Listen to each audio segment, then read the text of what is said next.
when we started to see some of that heavier rainfall. Notice that huge bullseye right over Mandeville, right over I-12, and anywhere between 190 and I-12 is where we've seen most of the rainfall.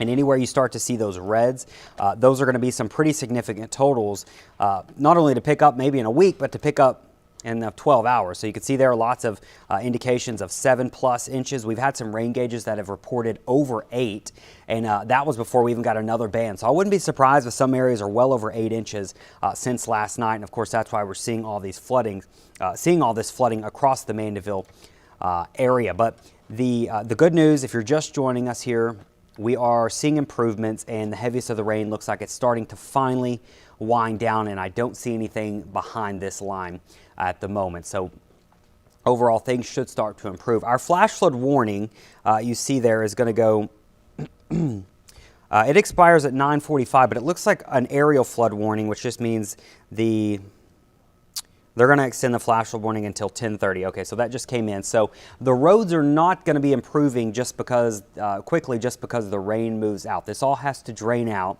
And we were talking to parish officials in St. Tammany earlier, and they were talking about how, a lot of this in the drainage is gravity-based, meaning it's just going to run into the lake. So it's going to take some time for this all to run on down into the lake. But as of an hour ago, we still had a lot of street flooding, and I can tell you there's probably still a lot of street flooding. We've had many reports of, some structures getting some water in them.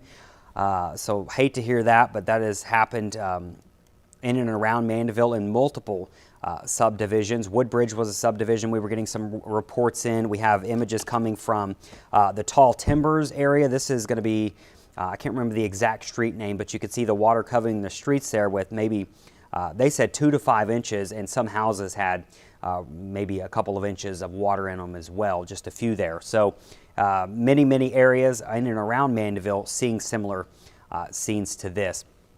We've also had reports of the Cypress Lake Apartments right there off the causeway. Lots of water there, water getting close to those apartments, and a lot of cars in that area seeing quite a bit of flooding as well. So this is just going to take some time. The good news, you're just clicking on the app here, opening it up.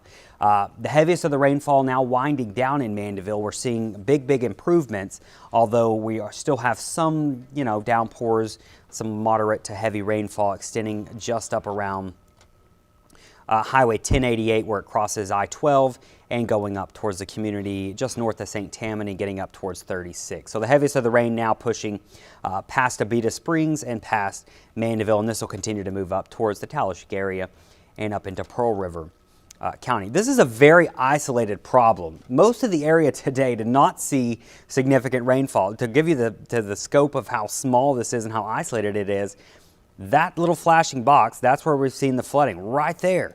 The rest of the area has seen rainfall, but nothing like what you've seen in Mandeville.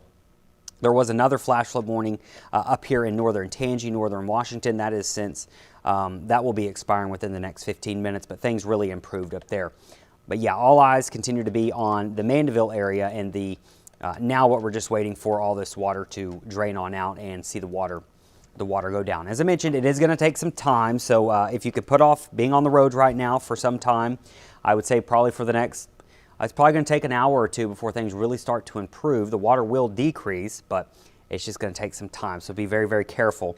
And remember, when you get on these flooded roads, you're talking about pushing water into homes and businesses. It creates a wake, and you just don't need that. It's unnecessary, really. So just stay off the roads in these areas if it is possible. But the good news, things really improving. If you look at the 24-hour rainfall totals, once again, most of the area has not seen huge totals. You can see there, some areas not even popping up on the green, meaning they probably haven't even picked up an inch of rain since this point yesterday.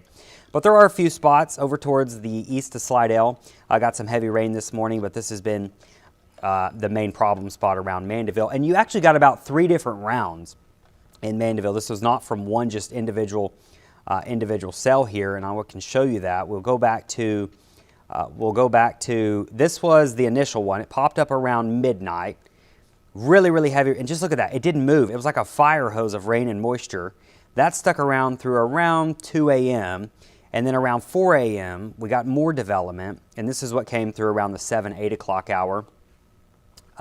More rain, and then there was another one. So there was really about 3 or 4 different rounds of extremely heavy rainfall that just happened to kind of line up in the same area right there in the Mandeville communities. We had some minor street flooding reports over in Madisonville. Things have really improved over there as well. I didn't get much in the way of reports in Covington. That's good.